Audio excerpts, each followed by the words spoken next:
New patient, female, 20 years old. The appointment was made by her mother, a woman I met while in graduate school and the first atypical I ever worked with. She didn't say much about her daughter on the phone, simply that she has been in therapy for quite some time, but is only getting worse.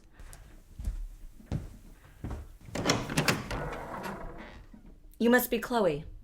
Why don't you come in? Please, take a seat. Hello, Chloe. My name is Dr. Bright. I'm glad you've come to see me. How are you feeling? I'm feeling a little drained, but okay. Optimistic, even. Maybe cautiously optimistic. I'm glad to hear that. As I understand it, you've been in therapy before but have been finding it frustrating. Could you tell me a little bit about that? No one believes me.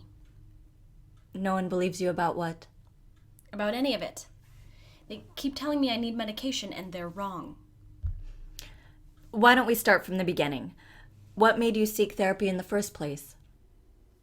I started to hear things. What kinds of things?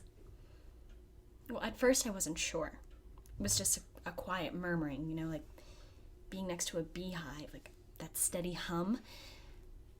And then things started to break through the hum, and that's when they started talking to me. Who started talking to you? The angels. You believe that angels are speaking to you? I don't believe it. It's true. None of the others believe me, and now you don't either. You were supposed to be different. I didn't say I didn't believe you, Chloe. I'm just trying to understand. Your mother sent you to me. Do you know why? She said you would be able to help me like you helped her. That's my hope. I met your mother when I was getting my master's. She was working at the university at the time, and we became good friends. She was dealing with a special ability, and has she ever told you about it? Yes. I didn't think anyone else knew. Yes, well, I think I was the first person she ever confided in about it. And she was one of my first patients. I helped her learn to control it. Whoa. And it didn't freak you out? That she could move things like that? I was certainly surprised at first, but then it was amazing. I'd never dreamed that. Well, your mother is very unique, and it seems you've inherited some of that. So you believe me then? About the angels? Why don't you tell me more about these angels? How often do they speak to you? Oh, all the time. They're speaking to me right now. It's a little quieter than usual at the moment. They like to give me some space and be a little less noisy when I'm by myself or in a quiet place. They're very respectful like that. Well, most of the time. When are they not respectful? Well, if I'm in a busy place like the campus dining hall or driving home in rush hour, they can get really, really loud, and they all try to talk at once, and it just gets to be a little much. That's why I had to go to therapy in the first place. One of my professors made me see the college mental health advisor after I had a bit of an outburst during a lecture. What caused the outburst? Well, I was trying to take notes on the found art movement. I'm an art major, and there were so many voices getting in the way. And some of it was about the lecture. Sometimes the angels try to be helpful, and I know they mean well, but there was just so much other stuff too, and it was just too much, and I couldn't concentrate, and everyone was looking at me, and I just sort of lost it. I see. Is it always like that when you're in a big group? Yeah, mostly. It's best when I'm in my studio. I do sculptures, mostly with clay, and I work at this outdoor studio on campus, and I think the angels really like it because they always say the nicest things when I'm working. Even when the studio is full, they're just always saying the nicest things. What do they say? They just talk about art. It's beautiful. The flow of artistic inspiration and all these different ideas. My art has reached new heights since they started talking to me. It's like they're all working on their own pieces, and they tell me about them, and it just elevates my own artistic thought. That sounds lovely. But lectures are still difficult for you? I haven't been to any since. After I talked to the school counselor, she told me to seek more official psychological evaluation, so I went to go see a therapist, and that's when I got my first diagnosis. And what was that diagnosis? Schizophrenia? You said that was the first diagnosis. You saw another psychologist after that? Yeah. I saw 2 more before coming to you. And they said the same thing? Schizophrenia? Yes. But they're wrong. I'm not schizophrenic. I'm not paranoid, and I'm not seeing things. I'm not crazy! No one is calling you crazy, Chloe. But auditory hallucinations are very serious. They're not hallucinations. What the angels are telling me is true. I know it is because that's why I'm here with you. I'm sorry? I don't follow.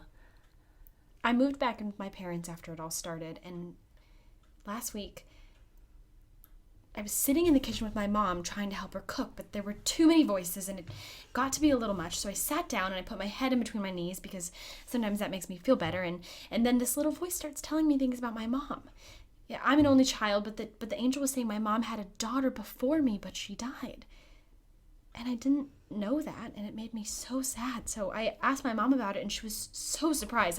I wasn't supposed to know, but the angel told me because my mom was thinking about her baby, and it was making her sad about how I was sick, and she was worried that something was going to happen to me too. The voice said your mother was thinking about the baby in that moment? No, that's what my mom said. She was so shocked because she had never told me about my sister, and she said she had just been thinking about her. She said it was like I read her mind. And that's when she told me that I needed to come see you.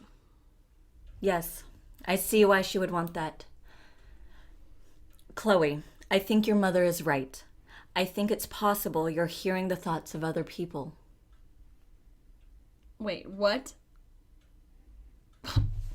That's a bit science fiction-y, isn't it? Really? That seems strange to you? I'm sorry, I'm surprised you find that harder to believe than angels speaking to you. It's not my place to question the methods of the universe. She moves in mysterious ways and will send messages in whichever way she pleases. I've always felt a deep connection to the cosmos. It's clearly trying to push me on a certain path. Why do you think that? Because the angels tell me things that will help people. Like telling me about my sister. Now my mom can talk to me about it and unburden herself. She doesn't have to feel alone anymore. What else have the angels told you that have helped someone? Well, nothing else yet. It's hard to sort through all of them at once. You know, they all talk over each other and I get snippets here and there. It's easier when I'm with one person, like with my mom. Or the college therapist. The angels told me she was way out of her depth and worried she was going to say something wrong to me, so I tried to take it easy on her. You know, not overwhelm her too much with my energy. That was kind of you. But don't you think it's possible that what you are hearing were the actual thoughts of the therapist? How exactly do these angels communicate with you? Do you hear full sentences? Not so much. No, I don't really know how to describe it. It's like hearing the lyrics to a song that's playing in the background.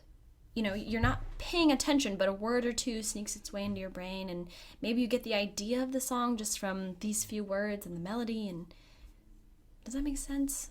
I can't pick out individual words exactly, but I just know. I see. And you can't choose not to listen, I gather. No, it's always there. Well, but I can't really choose to listen either, if you know what I mean. Like I said, it's not like I can focus on the words and pull out full ideas. They just come into my mind and then I understand them. Are you hearing them now? Yep. Although they're being quieter than normal. What are you hearing? Or should I say, what are you understanding? I'm not sure. Things don't always come through. It's a little unfocused at the moment. Someone's worried about their next patient. Oh, that must be you, I guess. Are you worried about your next patient? How, yes, I suppose I am. But I wasn't actively thinking about him in that moment. Are you sure you should be doing therapy with this person? When you're so worried about them being dangerous? It's not worth it if you think they might hurt you. That really isn't any of your business. I'm sorry, I didn't mean to. It's all right, Chloe. You just surprised me. That's all. You were right. I am concerned for my next patient. This person is a difficult case, and I'm not sure I can help them. But I wasn't thinking about that when you heard it. I was very much focused on you. See? I told you I wasn't hearing people's thoughts. It has to be some outside source. That's the only thing that makes sense. I'm not sure that's true. This patient is certainly on my mind. Not actively, but in the back, somewhere between my current thoughts and my subconscious. I think it's possible that's what you're hearing. That's why it's so scattered and hard to sift through.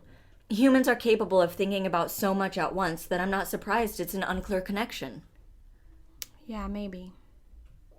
Guess we'll never know for sure. Says who? Chloe, I think you can learn to control this ability. Focus it. It will become less distracting to you, and perhaps you'll be able to actively listen and pick out the thoughts. But I think that's probably enough for today. Consider this a preliminary consultation. We can start full sessions next week if you're interested in working with me. I just need to look at some of my notes and see what methods I can come up with.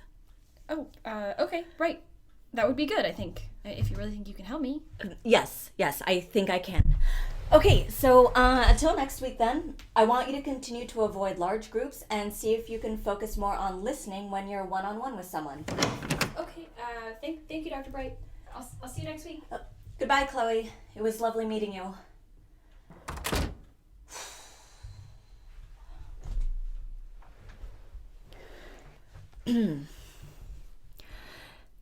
End of session 1. Truly remarkable patient. I had to cut the session short due to the patient becoming aware of my own neurological activity. This is going to be a difficult obstacle to overcome in treating her.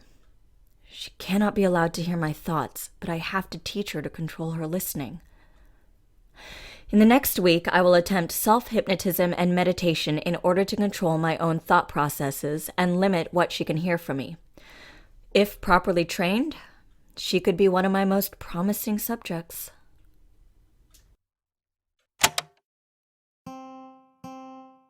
The Bright Sessions is written and produced by Lauren Shippen.